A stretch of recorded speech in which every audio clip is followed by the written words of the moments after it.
Ahora vamos a orar.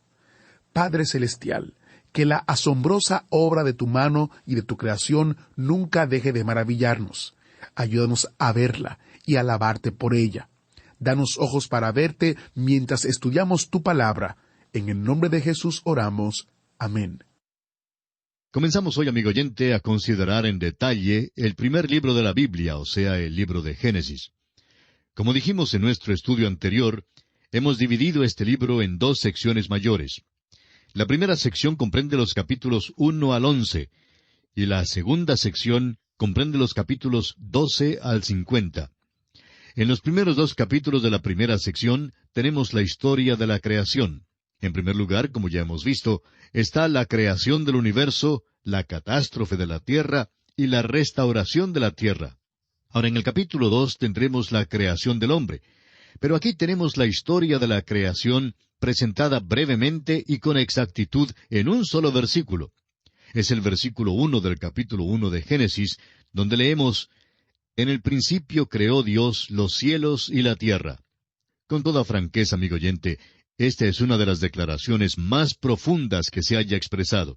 Creemos que eso es todo lo que tenemos de la creación misma, con la excepción del relato de la creación del hombre y de los animales, que se hace más adelante en este mismo libro de Génesis. Pero esta es la narración de la creación, y admitimos que realmente es muy breve.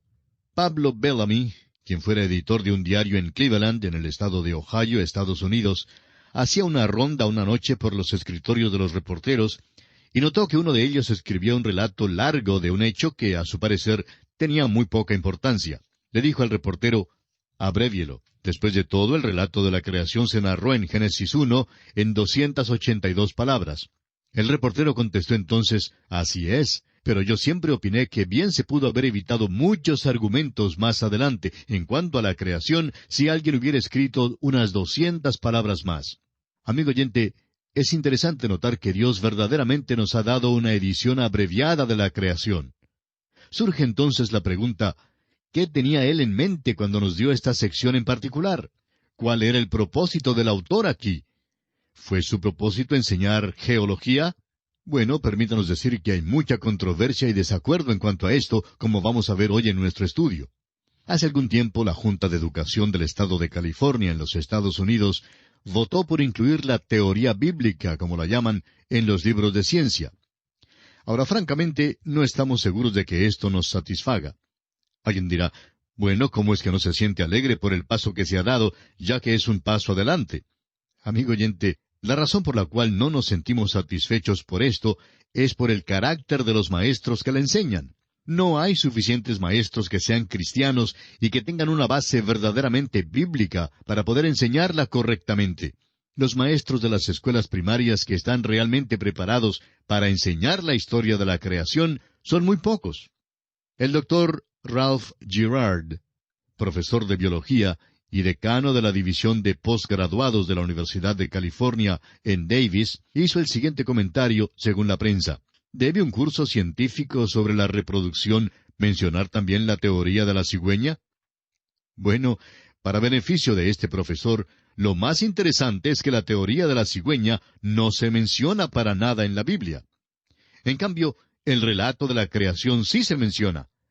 Su comparación no se justifica en ninguna manera, porque la Biblia trata de este asunto de la procreación en una forma muy literal. Y si usted lee su Biblia con cuidado, nunca hubiera tenido en su mente el punto de vista de la teoría de la cigüeña. La declaración del Dr. Girard revela una actitud muy antagónica hacia la Biblia. Opinamos que este hombre probablemente sabe muchísimo en cuanto a la materia de biología, pero muy poco en cuanto a la palabra de Dios. Creemos que eso es muy obvio al escuchar el tipo de declaración que él ha hecho. Ahora, al llegar aquí a este primer versículo del capítulo 1 de Génesis, debemos reconocer que este problema del origen provoca más controversia violenta, teorías insensatas y amplio desacuerdo que cualquier otro. Siempre hay la inclusión de la hipótesis del hombre, y como resultado hay una babel de voces que ha sofocado la clara voz de Dios. En realidad, hay dos grupos extremos que han empañado el asunto y han dividido las aguas del entendimiento con sus suposiciones y afirmaciones dogmáticas. Un grupo se compone de los científicos arrogantes que asumen que la evolución biológica y filosófica es la verdad indisputable. Su presunto axioma es los ciertísimos hallazgos de la ciencia. Veremos eso dentro de un momento. El otro grupo se compone de los teólogos jóvenes y orgullosos que se atribuyen el superconocimiento de que ellos han descubierto cómo es que Dios lo hizo. Describen y hablan eruditamente acerca de alguna teoría ingeniosa que reconcilia la ciencia con la Biblia. Miran con desdén a los grandes expositores bíblicos del pasado como si fueran enanos bíblicos comparados con ellos. Permítanos decir, amigo oyente, que estos dos grupos harían bien en considerar una declaración que se le hizo a Job. Cuando el Señor por fin se le apareció, le hizo esta pregunta en Job 38:4. ¿Dónde estabas tú cuando yo fundaba la tierra? Házmelo saber si tienes inteligencia. Y la verdad es que Dios le dice al hombre, tú hablas acerca del origen del universo, pero tú ni siquiera sabes dónde estabas cuando yo fundaba la tierra. Y esa es una buena pregunta que estamos seguros ningún hombre puede responder. Ahora hay algunas teorías extremas y creemos que probablemente debemos considerarlas. Y a propósito, podemos hacer una división aquí, una división doble. Si vamos a hablar sobre los orígenes, estamos limitados o bien a la especulación o a la creación. Toda teoría cae dentro de una de estas dos divisiones. Ahora no nos diga que la ciencia dice, porque después de todo, la evolución tiene muchas teorías hoy, y algunos de los científicos más respetables del pasado y del presente rechazan la evolución, de modo que usted no puede presentarla como una declaración científica, como cuando se afirma que 2 más 2 son 4. Luego hay el relato de la creación en Génesis capítulo 1, y eso a propósito hay que aceptarlo por la fe. Es muy interesante que Dios lo hiciera así. Es la única manera en que puede ser aceptado. El escritor a los Hebreos lo expresó de esta manera allá en el capítulo 11 de su carta. Es pues la fe la certeza de lo que se espera, la convicción de lo que no se ve, porque por ella alcanzaron buen testimonio los antiguos. Por la fe entendemos haber sido constituido el universo por la palabra de Dios, de modo que lo que se ve fue hecho de lo que no se veía. Así es que el gran problema todavía permanece hoy. ¿Cómo pasó de la nada a hacer algo? La única manera en que uno lo puede saber es por la fe o por la especulación. Y permítanos decirle que la especulación no tiene nada de científico. Observemos ahora algunas de las teorías, y es bastante interesante notarlas. Hay quienes dicen hoy que debemos aceptar la respuesta científica. Y a ellos les preguntamos, ¿cuál es la respuesta científica? ¿De qué ciencia hablamos? En el año 1806, el profesor Lyell dijo que el Instituto francés enumeró no menos de 80 teorías geológicas que eran hostiles a las Escrituras, pero que ninguna de esas teorías se afirmaban hoy en día. Y eso es muy interesante. A muchos nos enseñaron unas teorías en las escuelas, las cuales ni siquiera se enseñan hoy en día. Por ejemplo, hubo un tiempo cuando se afirmaba que el sistema tolemaico era el correcto. Y amigo oyente, esa teoría contradecía el libro de Génesis. Pero no creemos que haya un científico respetable en nuestro tiempo que mantenga ese punto de vista tolemaico. Luego hubo el sistema científico newtoniano. Por años los científicos del mundo sostenían ese punto de vista y decían que contradecía la Biblia, y así era. Pero ¿sabe usted que hoy han descartado ese sistema newtoniano? Comenzaron luego a enseñar la hipótesis nebular. Enseñaban que la materia es indestructible. Eso fue antes del advenimiento de la bomba atómica, por supuesto. Pero ahora todo eso ha sido descartado. De modo que cuando alguien dice hoy que quiere mantener un punto de vista científico en oposición al relato del Génesis, quisiéramos preguntarle, ¿a cuál ciencia se adhiere usted? ¿Y sabe usted que lo que es ciencia hoy puede que no sea ciencia mañana? Dicen que esos libros cambian cada 10 años, y que la mayoría de ellos cambian cada 5 años. La verdad es que debemos considerar cuál fue el propósito de Moisés al escribir este libro. Creemos que él se reiría de toda esa confusión que ha resultado hoy en cuanto al relato de la creación. El apóstol Pablo nos dice el propósito de la Escritura. Él dice en su segunda carta al joven Timoteo, en el capítulo 3, versículos 16 y 17, «Toda la Escritura es inspirada por Dios y útil para enseñar, para redarguir, para corregir, para instruir en justicia, a fin de que el hombre de Dios sea perfecto, enteramente preparado para toda buena obra. ¿Cuál es entonces el propósito de la Escritura? El propósito es instruir en justicia. No fue escrita para enseñar geología ni biología. Fue escrita para mostrar la relación del hombre con Dios y los requisitos de Dios para el hombre hoy en día y lo que el hombre debe hacer para ser salvo. Usted puede escribir esta pregunta sobre la primera parte del libro de Génesis. ¿Qué debo hacer para ser salvo? Suponga, amigo oyente, que Dios hubiera dado una declaración científica de la creación. ¿Cuántas personas de la época de Moisés podrían haberla entendido? ¿Cuántas personas aún en nuestro tiempo podrían entenderla? Usted debe recordar que la Biblia no fue escrita para profesores doctos, sino para la gente sencilla de todas las épocas en todas partes. Sin embargo, siempre ha atraído a los hombres inteligentes, y queremos decir a los hombres verdaderamente inteligentes. De modo que no está expresada en esa clase de lenguaje. Si hubiera sido escrita en el lenguaje científico de la época de Moisés, ciertamente la habrían rechazado. Los hombres han salido con varias soluciones con respecto al origen del universo. Una de ellas es que es una ilusión. Bueno, esa declaración está ciertamente en oposición a los hechos, ¿no le parece? Sin embargo, hay muchos que la afirman. Luego hay quienes dicen que el universo se originó espontáneamente de la nada. Bueno, eso es lo que dice la Biblia en cierta manera, pero hay que recordar que fue porque Dios habló, Dios lo creó. La tercera versión es que no tuvo origen, sino que ha existido eternamente.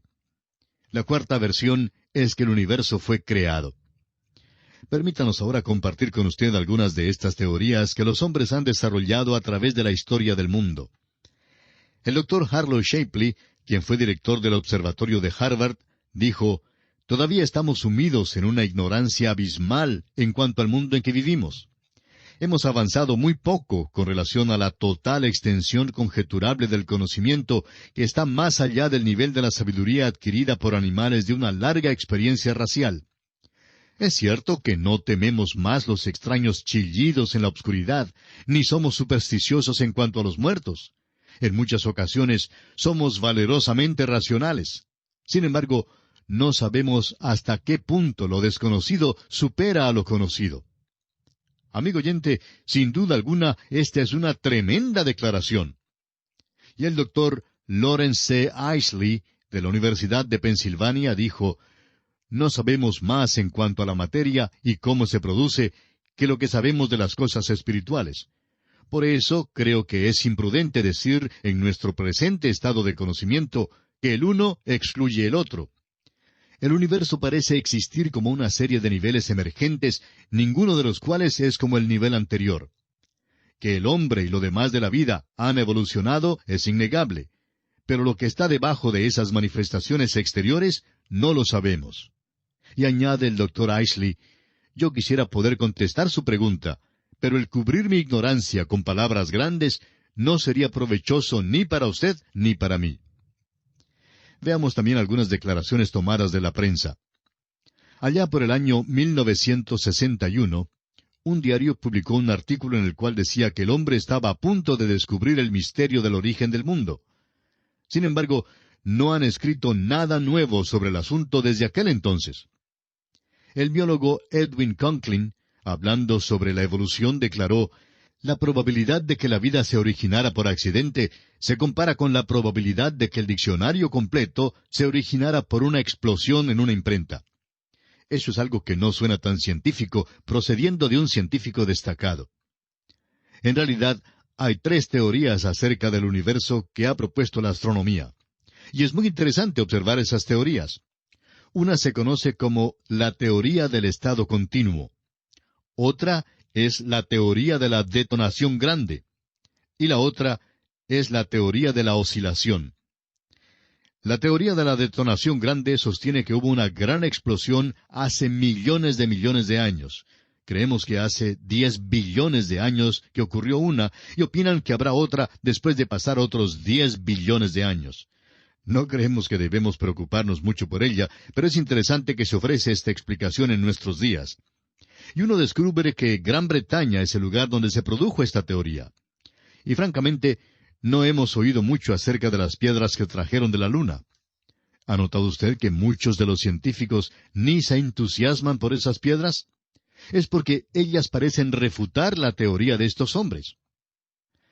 Hace ya muchos años, el doctor Louis Leakey, quien era hijo de misioneros, salió con una teoría que él halló por allá en África. Se trata de una calavera que él llama el hombre cascanueces.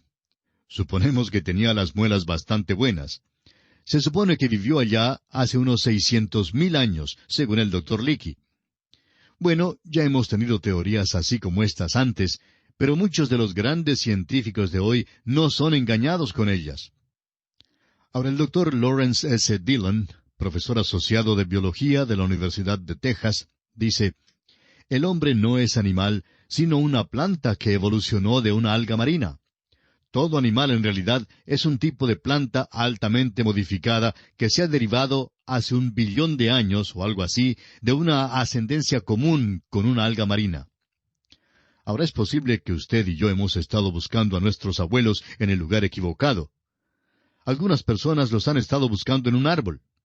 Debiéramos estar por allí arrancando las algas marinas, porque ellas son nuestros abuelos. Amigo oyente, esto se vuelve verdaderamente ridículo cuando uno lo pone al lado de algunas otras cosas. Los dogmas de la ciencia pueden llegar a ser hasta una tontería absoluta. Según el doctor J. V. N. Talmage, cuando en las excavaciones arqueológicas se encontraba objetos prehistóricos culturales, se acostumbraba a arreglarlos de tal manera que aquellos objetos más rústicos siempre fueran datados o fechados más antiguos que aquellos de un tiempo más reciente, sin dar importancia al lugar donde fueran hallados. Sin embargo, ha sido desconcertante el hecho de que a veces han encontrado una civilización avanzada debajo de lo que parecía ser una civilización prehistórica. Hay tantas otras teorías así que se ofrecen hoy en día en cuanto al principio de la Tierra. El doctor Klaus Mantel, de Alemania, dijo, «No veo razón para que la raza humana se vea más relacionada con monos que con canarios o canguros». Tal vez esa es la dirección que debamos seguir en busca de nuestros antepasados. Ahora, como usted sabe, amigo oyente, ni siquiera los evolucionistas se ponen de acuerdo. La teoría evolucionista se divide en muchos aspectos y puntos de vista. Nunca ha sido probada como la verdad. Es una lástima que cuando uno llega al nivel de los falsos científicos, y estamos pensando en los maestros que hoy enseñan ciencia en las escuelas, que no pueden presentar un criterio justo porque les fue ofrecido solo un punto de vista en la universidad. El doctor G. A. Kercott, del Departamento de Fisiología y Bioquímica en la Universidad de Southampton, en Inglaterra, ha escrito el libro que lleva el título «Las implicaciones de la evolución». Y él declara, «Hay una teoría que declara que es posible observar que muchos animales vivientes pasan por cambios durante el curso del tiempo, y por tanto se puede formar nuevas especies. Esta se puede llamar una teoría especial de la evolución, y es posible probarla en ciertos casos por experimentos. En cambio, hay la teoría que propone que toda forma viviente en el mundo ha procedido de una sola causa, la cual salió de una forma inorgánica. La teoría puede ser llamada una teoría general de la evolución, y la evidencia que la sostiene no es lo suficientemente fuerte como para permitirnos considerarla como algo más que una hipótesis. Quisiéramos también darle la declaración del botánico sueco, Dr. Heribert Nilsson. Él dice, «Mis esfuerzos para probar la evolución por experimentos practicados por más de 40 años han fracasado completamente. Por lo menos no me pueden acusar de haber comenzado desde una preconcebida perspectiva contraevolucionista. Se puede mantener firmemente que ni aún es posible formar una caricatura de un hecho paleobiológico. La materia fósil está tan completa ahora que ha sido posible construir nuevas clases, y la falta de series transitorias no se puede explicar como debido a la escasez de materia. Las faltas son verdaderas y nunca se llenarán. La idea de una evolución se apoya en pura creencia». Esta declaración nos está llevando a la esfera de la religión. Y amigo oyente, si usted es evolucionista, tendrá que aceptar la evolución por la fe. La evolución es simplemente especulación, y siempre lo ha sido. Pero lamentablemente muchos la han aceptado como un hecho veraz. Ahora hay un grupo de teólogos, casi todos jóvenes, que no quieren que los llamen oscurantistas intelectuales, de modo que han adoptado lo que se conoce como la evolución teísta. El doctor Kirtley Mather, en La ciencia reflexiona sobre la religión, declara: cuando un teólogo acepta la evolución como el proceso utilizado por el Creador, debe estar dispuesto a ir hasta lo último. No solo es un proceso metódico, sino un proceso que continúa. La edad de oro para el hombre, por si acaso hay una, queda para el futuro y no tuvo lugar en el pasado. Además, el proceso creador de la evolución de las primeras células vivientes, procedentes de materias no vivientes que previamente existían, puede representar un brinco primitivo, más bien que un infinitesimal paso por la senda del progreso, pero es un desarrollo enteramente natural. Permítanos decirle, amigo oyente, que no es posible. Es un dogma irrazonable. Es una posición ilógica decir que uno es evolucionista teísta. Hay quienes tratan de ir en dos direcciones. Les gustaría progresar con los que no creen y a la vez llevar una Biblia Scofield en la mano. Tememos que sea difícil hacer las dos cosas a la vez. Es como aquella antigua carrera griega donde se pone un pie en un caballo y el otro pie en otro caballo, y luego comienza la carrera. Bueno, es magnífico cuando los dos caballos corren en la misma dirección. Pero cuando uno de los caballos decide correr en una dirección y el otro caballo en otra dirección, pues se encuentra uno en aprietos. Hay que determinar con cuál se queda, y esa es precisamente la condición del evolucionista teísta. Ordinariamente se equivoca de camino. Por lo general, se equivoca de caballo también. Hoy se encuentran tantos seres inteligentes que parecen estar mal informados. Hace años la revista Liberty publicó un artículo en el cual decía, entre otras cosas, según la historia bíblica, ¿cuál es la fecha de la creación del mundo? ¿Y sabe usted, amigo oyente, lo que dieron como respuesta? 4004 años antes de Cristo. Absolutamente ridículo. ¿Quién estaba allí sino solo Dios? Dios creó el universo. Bueno, amigo oyente, nuestro tiempo se ha ido ya y tenemos que detenernos por hoy en este lugar. En nuestro próximo programa continuaremos dando lectura a algunas de las declaraciones que los hombres han expresado, tratando de explicar a su manera el principio del universo, negándose a aceptar lo que Dios ha declarado como el principio de nuestra tierra. Será pues, hasta nuestro próximo programa, es nuestra oración que Dios le bendiga abundantemente. Y así terminamos por hoy.